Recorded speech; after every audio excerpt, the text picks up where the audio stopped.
The 42 DeWalt Cup Series drivers head to South Florida for race number 30 on the 2025 campaign. The Homestead-Miami Speedway is a unique racetrack with variable banking in the corners, allowing unique lines, along with a tough track surface to eat up the tires all night long. It's a 5-point margin at the top of the points between Jericho and Tuck, with Chung threatening to close in if they have issues. It will all unfold in the 54 laps from the Target 400 on JRTV. Welcome everyone to the Homestead-Miami Speedway Chase Race number 6 on the 2025 DeWalt Cup Series season. I'm Joe Rukowski. Trey Bardo joins me alongside in the booth. And Trey, this is a great racetrack to hold as one of our final races of the season. Championship points battle oh so close between Chris Jericho and Matt Tuck. Tuck starts inside the top 10, while Jericho Trey starts all the way back in 20th place. What do you think it's going to be for those two drivers here tonight? Can Tuck keep that track position? And can Jericho find a way to move through the field throughout these 54 laps? I mean, Joe, we could be very easily looking at yet another switch in the leading or in the point standings, right? I mean, as you mentioned, one's starting all the way up front, and that one is in second place right now, only 5 points back. So we'll have to see what all unfolds, Joe. I expect a lot to happen throughout this race, which would be no different than any other chase race we've had so far. I feel like ever since it started, we've had nothing but chaotic situations happen, and not even like crash related, right? It's just been weird situations with a lot with fuel strategy and everything else above that category. And it's going to be, I think it's going to be another one, especially given that you're combining Homestead, which we know has a history of unique and weird things happening here, but also a night race where, you know, I feel like that causes the drivers to be more on edge and do stuff that's out of pocket, you want to say? Yeah, maybe so. And you mentioned the kind of craziness and unpredictability, the wild card that the chase has been. And so far, the first 5 chase races, we've seen major contenders in the chase have issues in each and every one of them, it seems like. You think back to Rockingham to start the season, or to start out the chase. Laura Chung was going to win that race until she blew a tire and DNF'd from that within the final 5 laps. Nathan Stapleton was going to finish inside the top 5 at Iowa, the second chase race, until he blew up from a position battling for second place. At Talladega, Nathan Stapleton never moved through the field, and more critically, the points leader Bryce Egan lost the draft. And then at Darlington, you had, that unpredictability stuff with cars coming down pit road and whatnot, but you also had Brian Rodriguez, who was a favorite for the championship, have a fuel issue, have to come down pit road because of a fuel system malfunction, and he finished multiple laps down. And then we saw at Riverside, once again, Bryce Egan was trying to get back into the championship fight, but he ran out of gas. The Vision Motorsports strategy calls, or just blunders on pit road, have produced some unpredictable moments, and that was another one with Bryce Egan running out of fuel at the white flag from Riverside. And here today at Homestead, Laura Chung is still trying to battle back, claw back that points, those points that she lost in the chase opener at Rockingham. She entered this race 27 points back. When the race starts, she'll actually be 24 points back because she won pole position. So Trey, that's a dark horse. If Chris Jericho stays back mid-pack, or if he gets caught up in something at the start of this race, and if Matt Tuck can't finish well, Laura Chung could be in prime position to insert herself into this championship fight with just 3 races left.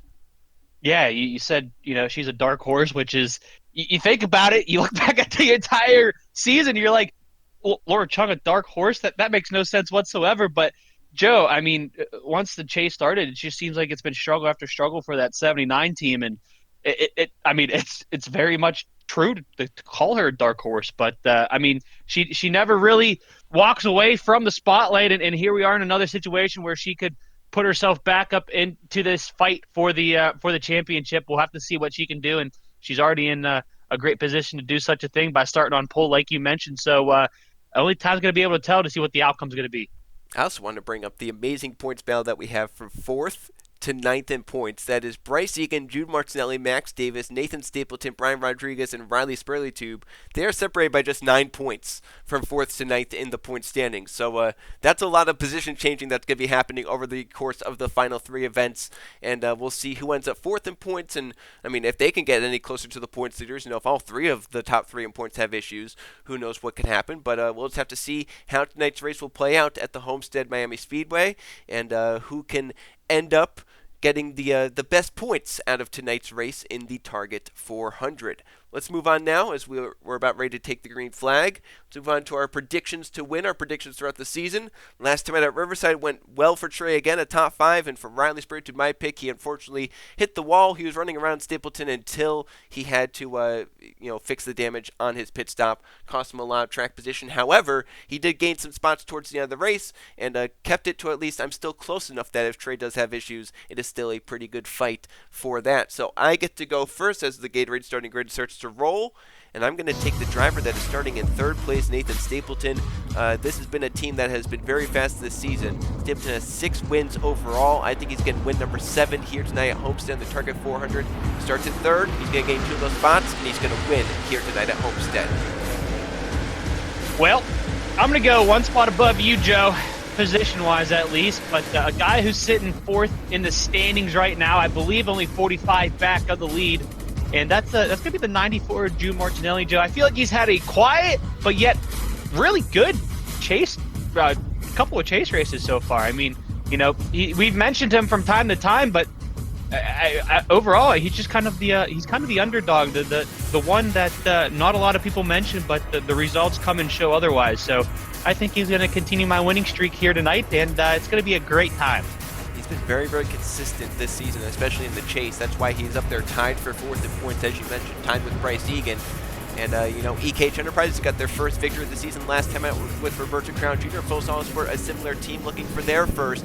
We'll see if Martinelli can deliver it here tonight at Homestead-Miami Speedway. DeWalt track facts before we take the green flag. 1.5 mile racetrack, 54 laps is the race length. Fuel window just about midway, 27 to 30 laps. But we'll see 2 seconds of tire fall off over the course of a long green flag run. And as mentioned, variable banking in the corners. Here we go. Laura Chung, Jude Martinelli in the front row. We'll see how the championship plays out with Tuck in 8th, Jericho in 20th to start. Green flag in the air over the target 400 at Homestead.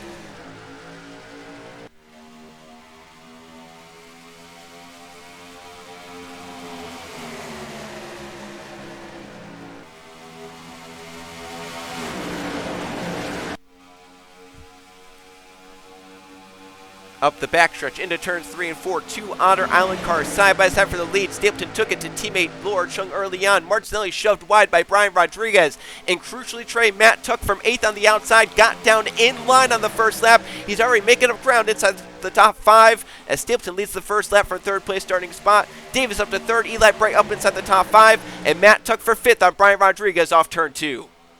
Yeah, I'm not sure who it was on the inside line, but they seemed like, hard hit in the back there. I couldn't tell. I think that was the 59 possibly, but I was going to say, I don't know who it was on the inside line on the start there, but looked like they were still sleeping and did not get going. Whoever that was behind, I believe it was Eli Bright, and that allowed Matt Tuck to get on the inside right before turn 1 and might have granted him an early present here at the beginning of this race. We'll have to see if he can utilize it to the best of his ability, Joe, as we got a hornet's nest, and look who is in the middle of it. Your points leader, Chris Jericho, is middle 3 wide right now, making his way up the field, but not in a situation where he wants to be in at all. Well, we've seen, instances, you and I, at Homestead, where points leaders and championship favorites have been involved in crashes and lost their championship, or, in some cases, Trey Rainey won it, even though he crashed in the championship race. So, stuff can happen at Homestead. This isn't the championship race. Still 2 more to go after this one. But Jericho right now is in a mess. He's fighting for his life, and he's all the way back outside the top 20. He's bound for 23rd right now with Johnny Cox. He really wants to get clear of that number 8. So they're 4 wide for last place back there. That was an interesting sight to see further in the background. Jericho gets cleared down in line, so he's 23rd. So he loses 3 spots on the start. Now he has to start to make them up. Meanwhile, at the front, Matt Tuck is going for 3rd on teammate Max Davis. It would be a major points overhaul. 20 points he would gain at the moment, but it's only lap number 5 of 54 here at the Homestead-Miami Speedway. Yeah, still a lot of time to go, Joe, and don't forget the big thing we always look forward to is tire fall off, and I expect nothing less here tonight with these drivers and these tires. So we'll have to see who is, again, the best at managing their stuff. You can see the 38 of oh my goodness, Joe, how many races in, and I'm drawing a blank. Justin Zeidel. Oh my goodness, what is wrong with me? It is Justin Zeidel. I apologize. I should be better. You know what? I think my time as a commentator might be coming to an end. We called his name so much last week, too, at Riverside. He was running up inside the top 3 all race long, and here he is again, running up inside the top 5 here at Homestead. So EKH Enterprises has found something as of late. keeping their cars up at the front end for the lead. Laura Chung wants to get a point right here for leading a lap to the inside of teammate Nathan Stapleton. Stapleton still leads that one. He's led every lap so far, even though he was the one that started in third place. Chung started from pole. She sends Stapleton wide. Here comes Matt Tuck looking 3 wide, trying to steal it from the Otter Island Motorsports cars. They were too busy with each other. They let a rival down to the inside. Tuck still to the bottom. 3 wide for the lead in turns 3 and 4. And here comes Max Davis to help him out. Joe, I don't think this is the first time where these two teammates, in fact, have, kind of faltered each other there, and it was to the benefit of Matt Tuck. And, Joe, it happened again. I mean, Laura Chung missed the bottom of 1 and 2, pushed up into her teammate Nathan Stapleton. Stapleton goes high, loses 2 spots, possibly now 3 spots because of it. And Matt Tuck sticks the bottom and goes to the lead 3 wide. And, I mean, oh, my goodness, that was not deja vu, but deja vu again. She missed the corner again, it looked like. That car does not wants to set into the corner whatsoever. Stapleton with a great run off the top side. That's that variable banking working to his advantage off of Max Davis. And in the background, as Matt Tuck leads and is getting a bonus point for leading a lap, Chris Jericho is on the outside and dropping more positions in that number 54. He had got some up. Now he's back down to 21st as these two teammates will go at it again up the backstretch. Laura Chung on the outside. Nathan Stapleton, who led the first 5 or so laps of this race, on the inside. And trying to get that second spot back from his teammate Laura Chung. Max Davis watching there in 4th, still looking for that first ever DeWalt Cup Series victory. Zidell and Brian Rodriguez along Drew Martinelli right there riding 5th, 6th, and 7th, watching these front 4 as Stapleton gets the spot made from teammate Laura Chung. Will now fall back into the clutches of Max Davis.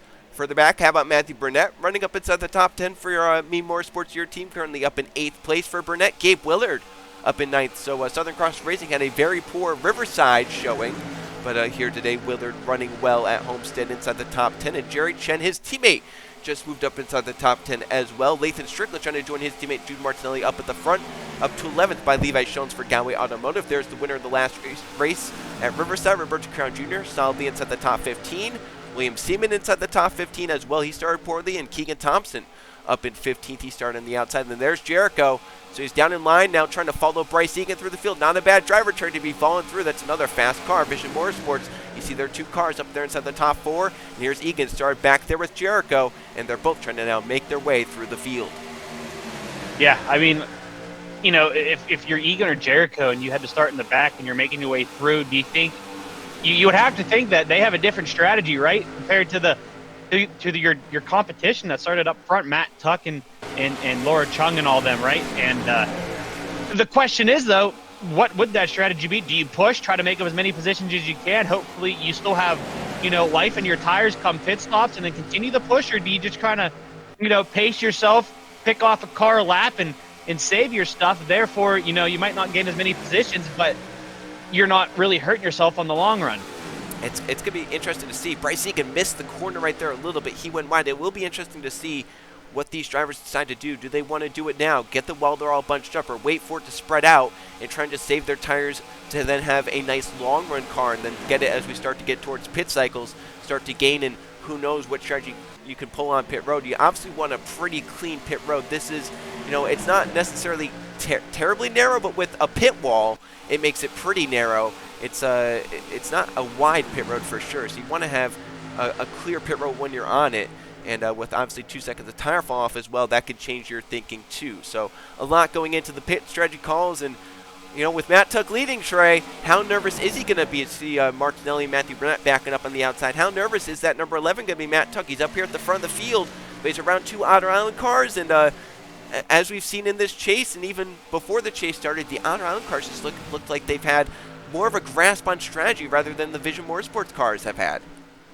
Yeah, 100%. I think it's almost like a broken record at this point when we talk about the 11, the 18, and the 16s, strategy whenever they've been in contention for wins, and it seems like they just wonder it on pit road, right? I mean, something goes wrong or they just make a call that doesn't seem to work out in their favor, as Nathan Stapleton is now making a pass yet again on Matt Tuck for the lead. We'll have to see if he can get that complete. But no, I agree with the, in terms of Otter Island, that their strategist or strategies is I don't know what multiple of strategist is, Joe, but they always seem to be on top of it, and seems like they're lining up for yet another great run and possibly play out for them two as they're running second and third right now. But you know, maybe we'll have to see. You know, chase races could turn someone around, and maybe they know what they're doing for the 11 team nowadays.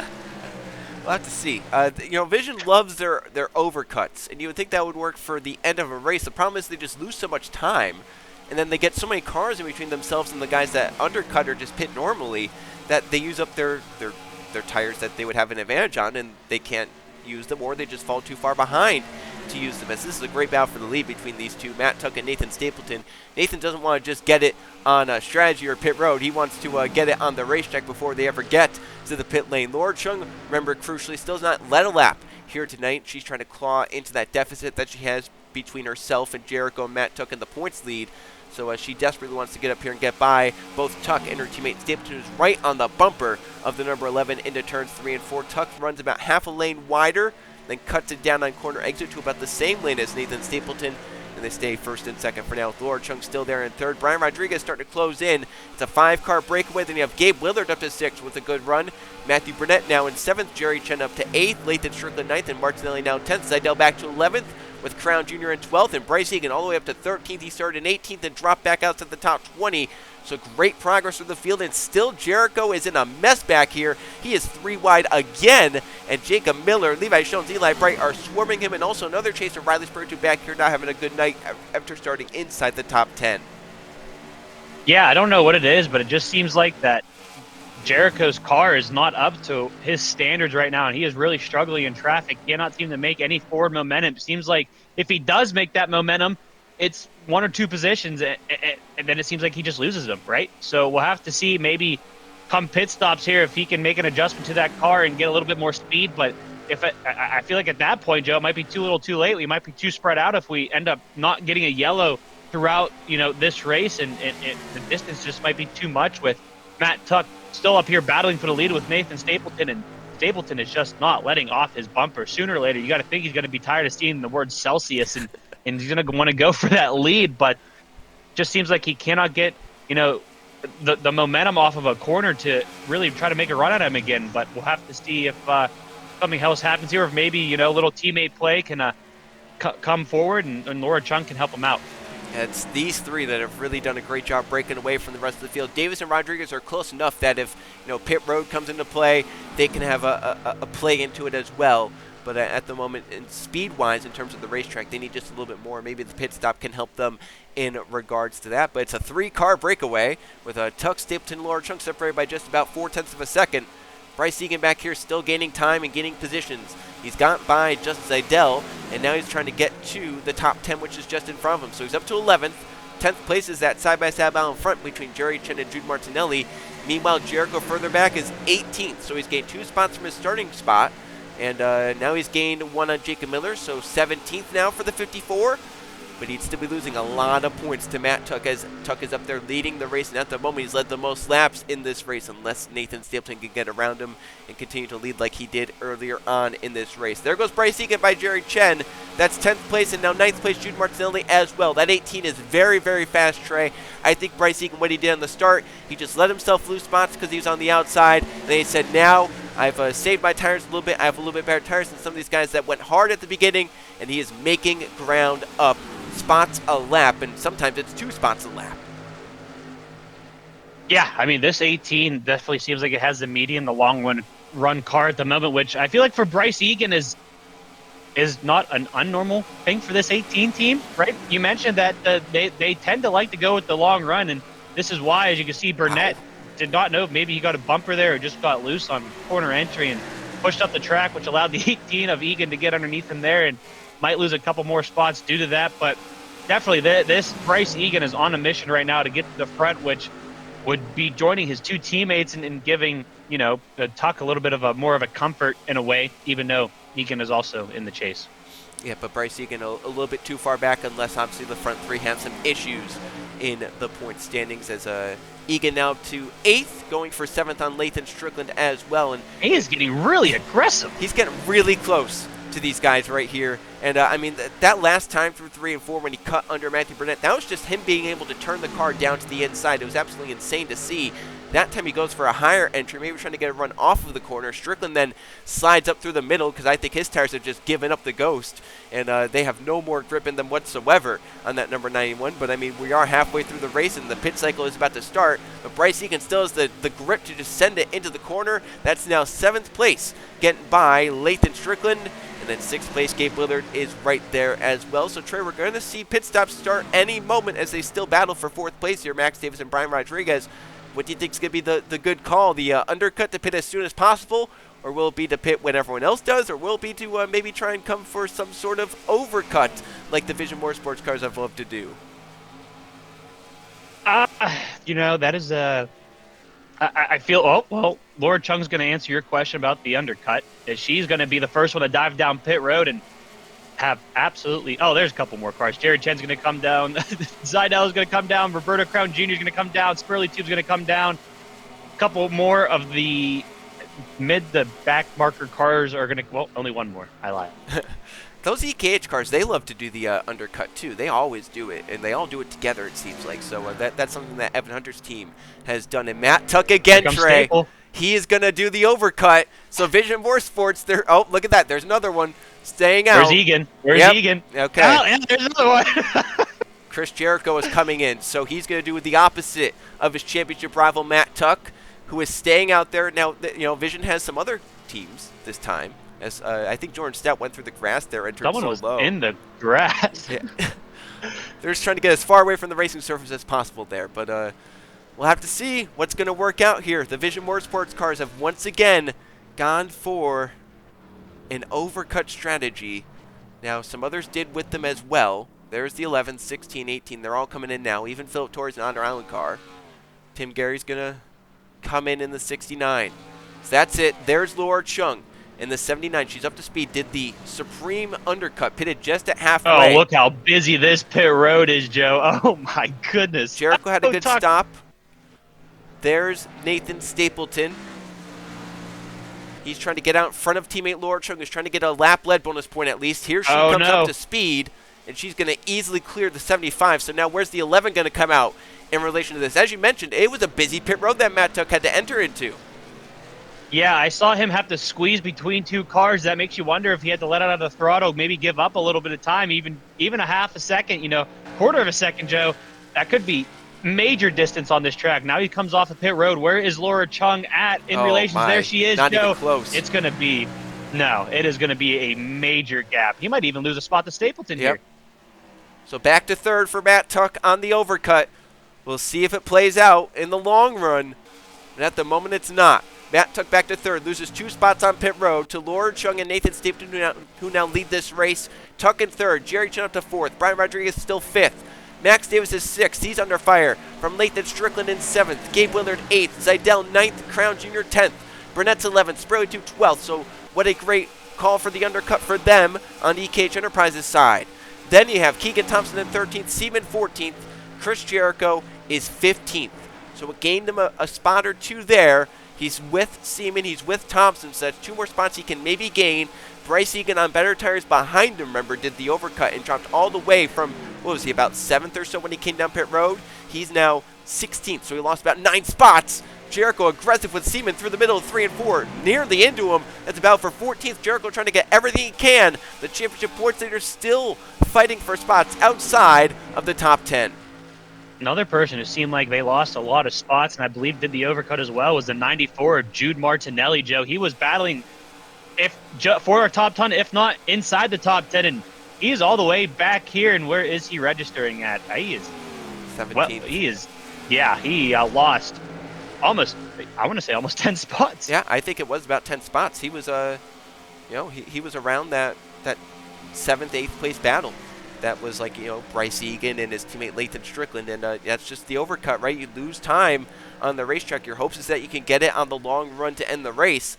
The problem is we just haven't seen that really work out for anyone throughout the course of this season, especially when it comes down to, it's been Vision Motorsports that have lost a lot of ground on the pit stops. You can see for Matt Tuck, he is 4 seconds back in that number 11. He gained like half a tenth there, but, 20 laps to go next time by. 4 seconds, you need to gain 2/10 a lap. You can't do half a tenth a lap. So Matt Tuck desperately needs to find speed in that car, while Laura Chung from pole is trying to get up here and get a lot of points on a night where she needs it the most. Jericho, the points leader, stuck back in 14th. She's up here leading. She'd be gaining a lot of points on Jericho. She entered 27 points back, got 3 of those points for pole position. And now here she is trying to hold off, but her teammate Nathan Stapleton is not letting her get away, and Matt Tuck is starting to wake up as well.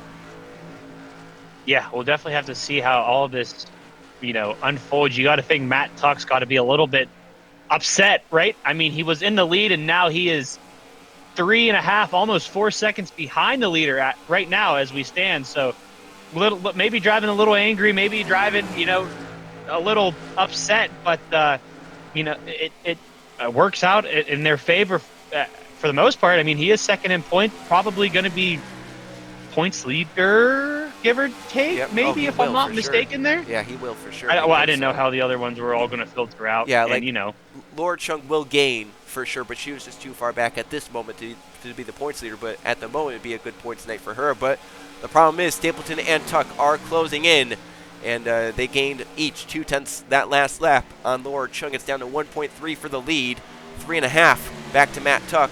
Now she opened it up that time to Nathan Stapleton, kept it about consistent to Matt Tuck. As Jericho in the background cannot get by his own teammate Keegan Thompson. Riley sprinted for 11th on Matthew Burnett. And Jericho's still stuck behind Keegan Thompson. That's a battle for 13th place, and you would think that maybe the order would come down for Tucson Racing to give a point to Jericho, but at the moment it has not happened, and if anything, it's losing Jericho ground in time. The good thing for him is that 3 cars in front of him did do the undercut that are directly in front of him, right? The 28, the 20, and the 38. He can maybe gain some spots there if those cars start to fall off because of the undercut strategy.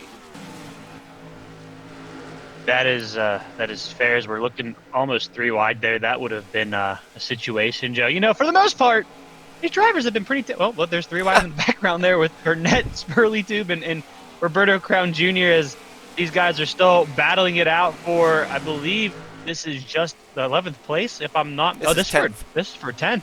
Yep. Well, Burnett's gonna find himself back inside the top 10.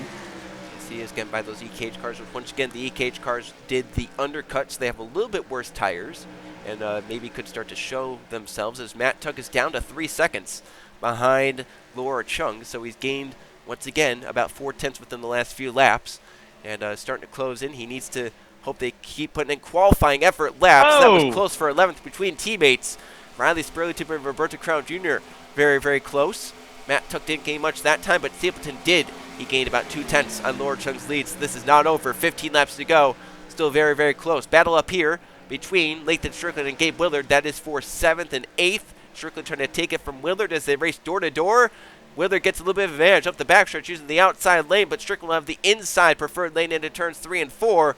We'll see if he can use it. This is some great battling here at the Homestead-Miami Speedway. Come back around to 14 laps to go. 1.2 seconds for the lead. Now it's down to 1 second between the top 2. 2.8 back is Matt Tuck. So the top 3 could come together, Trey, by the end of this race with 14 laps to go. Yeah, seems like that undercut for Laura Chung starting to show its effect right now. As you can see, Rodriguez is trying to find a way past Jerry Chen, Jerry Chen had a very good pit sequence there. He was further back in the pack, I think, right around the 10th spot. He jumped himself up quite a bit inside the top 5 here, and after someone who had a rough race last week at Riverside with being involved in that incident that happened back in the pack and really could not recover from it, he's having an outstanding day here at Homestead. These two are still side by side. I guess I should say. These two are still side by side. We left them. We thought the battle would be over. We come back and they're in the same exact position, side by side, and somehow, some way, they're not actually losing time to Zidell and Burnett and Spurley-Tube and all of them back there. Crucially, Jericho will give a spot to Bryce Egan, but the 18 is on better tires. Maybe Jericho can let Bryce Egan start to, carve a path through the field, and he can try to hang on to come up through there with him. As 12 laps to go, 8/10 between Laura Chung and Nathan Stapleton. Egan is starting to gain some spots back, and Lathan Strickland and Gabe Willard can't decide who wants 7th place, and Willard will finally decide for himself. He wants 7th place using the outside lane, so that's where that multi-grooveness of the home. Okay. Oh, Lathan never mind, Strickland Joe. said never mind about that. Well, this is a car that's really good on the top side versus a car that's really good on the bottom side, Joe, and that's what you get in a situation. What is going on here? This got really busy really quickly. Lap traffic held up these 3. Allowed Max Davis to close in, allowed Brian Rodriguez to get around Jerry Chen. These two might be side by side all the way to the checkered flag.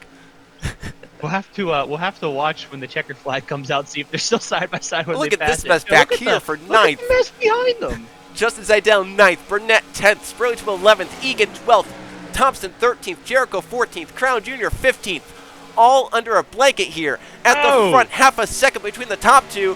What a great battle this is for 9th place. Jericho trying to get every spot he can as Matt Tuck rides in 3rd and lap traffic hindering his progress up towards the front of the field with now 10 to go. And Bryce Egan looks to take it 3 wide for 9th place. That's 3 wide, 2 rows deep. Why is this a thing this far into the race, Joe? I don't know, but it's great stuff. Just shows how good the Homestead-Miami Speedway is for racing here on NR2003. Gabe Willard finally cleared. Lathan Strickland up the road. Crucially, Bryce Egan is up to 9th, and Chris Jericho for the first time tonight is inside the top 10. Still has time left to maybe gain some more if he can follow Bryce Egan up to Strickland and Gabe Willard. I think Matt Tuck's, I think his conquest up through the field is maybe done. 2.7 seconds back. He's not gaining any more on the Honor Island cars. I think he got held up too much trying to get by some lap traffic. And Lord Chung is in thick traffic with Stapleton. 8 laps to go. 4 tenths between the top two from Benny Watson's team. We'll have to. This is going to hurt. This is going to hurt her a bunch, Joe. She has an exit compromise as well as the bottom compromise with the lap cars being side by side. She's essentially pushing them down the straight. Look at this. All over the back of the 05 and still stuck. This is going to allow Stapleton to get a big run on her, but Joe, he has nowhere to go either. He doesn't. No, Laura Chung is holding the bottom well, but here comes Stapleton with a run. Forward momentum off turn 4. Chung lost a lot of ground on the exit of turn 4. Here comes Nathan Stapleton. 3 wide using the outside lap car, trying to use it as a pick. Laura Chung trying to get the run on the outside lane. Side by side for the lead up the backstretch. Where does Bruno Diacomo go? Can Laura Chung... He doesn't know. He's in the middle. Yeah, he doesn't know where to go. Can one of them find a way around? And can this allow Matt Tuck to close in? Nathan uses the inside lane. He's going to clear to get back out in front. Coming back around to 6 laps to go. Stapleton back to the lead in the target 400 with 6 to go. Matt Tuck still stuck back in 3rd. Max Davis up to 4th around Brian Rodriguez.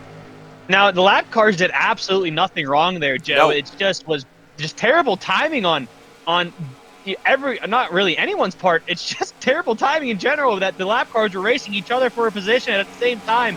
Laura Chung caught them and allowed Stapleton to catch up. I mean, that was...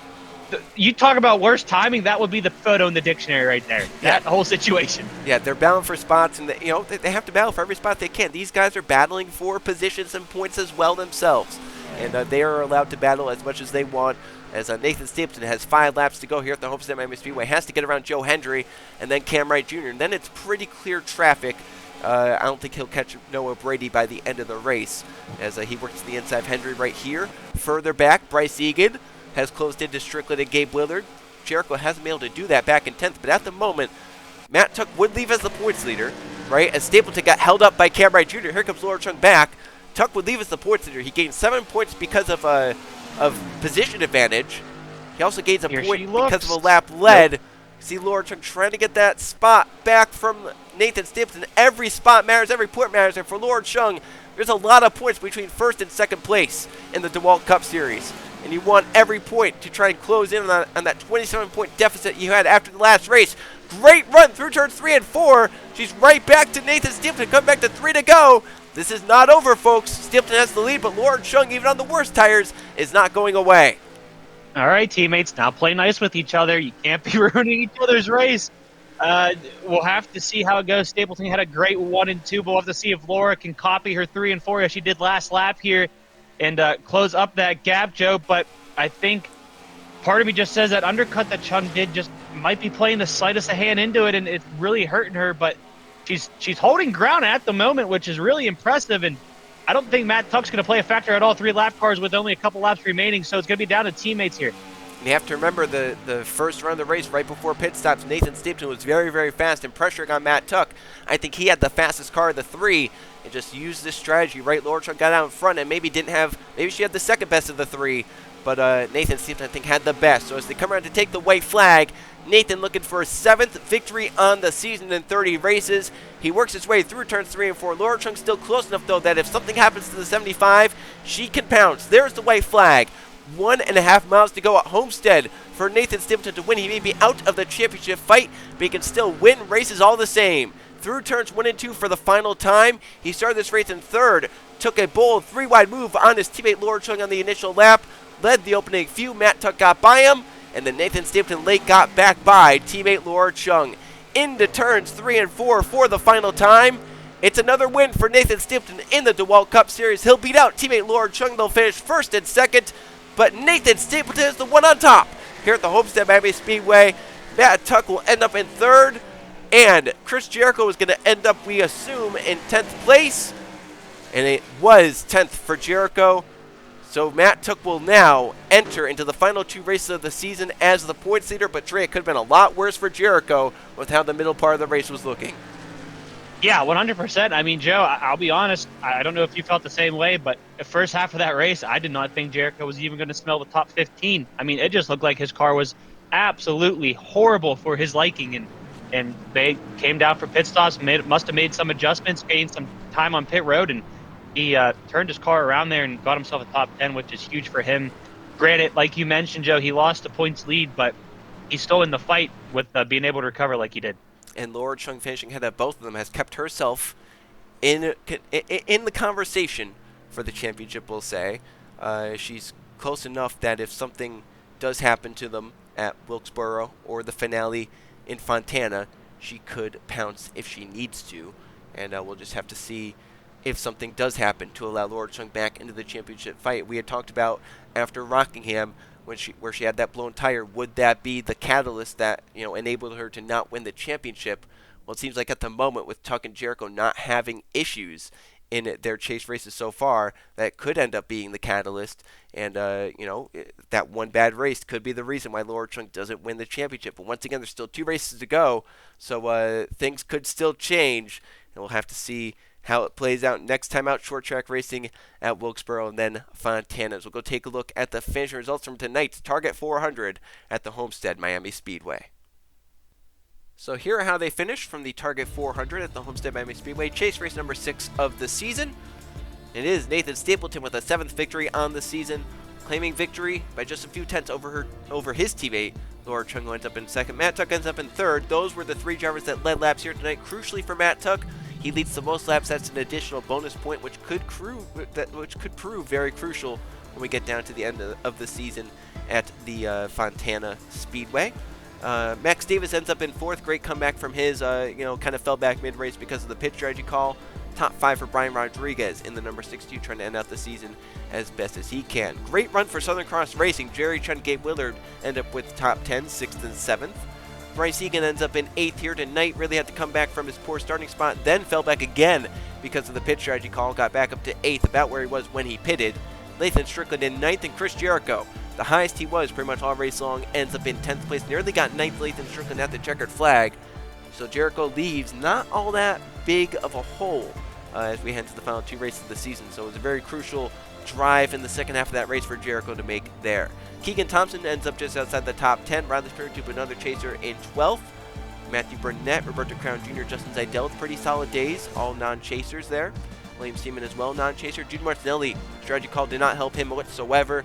The overcut really hurt, ends up in 17th place for the driver of the 94. Eli Bright ends up in 18th. Ludovic Charette, very solid run from Red Lightning Racing in 19th. Jacob Miller also with the top 20. Chaser Jack Haas down here in 27th, just did not have the car whatsoever here tonight. He started pretty well. Fortunately, the race pace was not there for the driver of the 23. It wasn't really there for any of the Galway cars. They all end up on this page and look down 31st to 40th. 35 cars finished on the lead lap. That was Noah Brady, the last of them. Joe Hendry, first car, 1 lap down. No cars DNF, no cars had issues here tonight. It was a perfectly straightforward Homestead race. Last 2 finishers were Chris Keselowski and Robert Ashford, 41st and 42nd places. And now we look at the chase points. 2 races left to crown a champion. And it looks like now it is definitely a 3-driver fight for the championship, with Matt Tuck on top, 4 points up over Chris Jericho in 2nd. And Laura Chung close enough, 19 points back in 3rd. So things are close between the top 3. And if those front 2 have some issues next time out at Wilkesboro, could have 3 drivers very close with each other as we head to the final race at the California Speedway in Fontana. Nathan Stapleton with his 7th victory of the season, moving up to a clear 4th place at the moment in points, but still close with drivers like Rodriguez behind, Bryce Egan behind, Max Davis also there trying to get fourth. So that's going to be a good battle, 4th, 5th, 6th, 7th or so in the point standings. And then the rest of the drivers in points in the chase as well. The owners' points are still pretty much the same. Vision, Tucson, Otter Island are the top 3. You have the rest of the teams as well as they scatter throughout. So Trey, final thoughts from the 6th chase race of the season, and probably the most straightforward of the chase races that we've had here at Homestead. Very normal chase race here at Homestead. You had the 3 fastest cars end up finishing 1st, 2nd, and 3rd, and no chasers had any major issues here tonight. Yeah, I mean, I think this is the first race that we've had where nothing big really happened, right? I mean, and I'm I'm 100% okay with that. I don't know if I could have taken yet another heartbreak in the season in a row, but we'll have to see how it continues. And we know strategy really came into play here, as we saw with the 11 team and the overcut again. In a way, bites Matt Tuck, but in a way didn't really bite him because he took over the points lead. So I don't know how you want to look at that. That's a good thing and a bad thing, I guess. But overall, another clean race, and ready to move on the next week and get even closer to figuring out who our champion just might be. Yeah, I'm sure Matt Tuck will argue that it could have been a bigger points lead if maybe he didn't overcut and got the race victory here tonight. But who knows what could have happened with different pit strategies. It looked like the Outer Island cars were fast as well, even before pit stops had begun. So we look forward to the final 2 races of the season. They'll both be Monday nights at 7:30 p.m. Eastern. Next time out on JRTV is our last short track race of the season from the North Wilkesboro Speedway in Wilkes County, North Carolina, the Bojangles 400.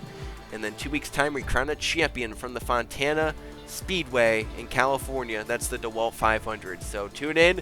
The championship's still far from over. 4 points between Tuck and Jericho, with Chung 19 points back in 3rd, watching at the front 2 tangle at any moment in these final 2 races. But tonight it's about the driver 4th in the point standings, Nathan Stapleton, with another victory on the DeWalt Cup Series 2025 season. Congratulations to him and Otter Island Motorsports on getting back to victory lane. For Trey Bardo, I'm Joe Rakowski. So long from the Homestead-Miami Speedway.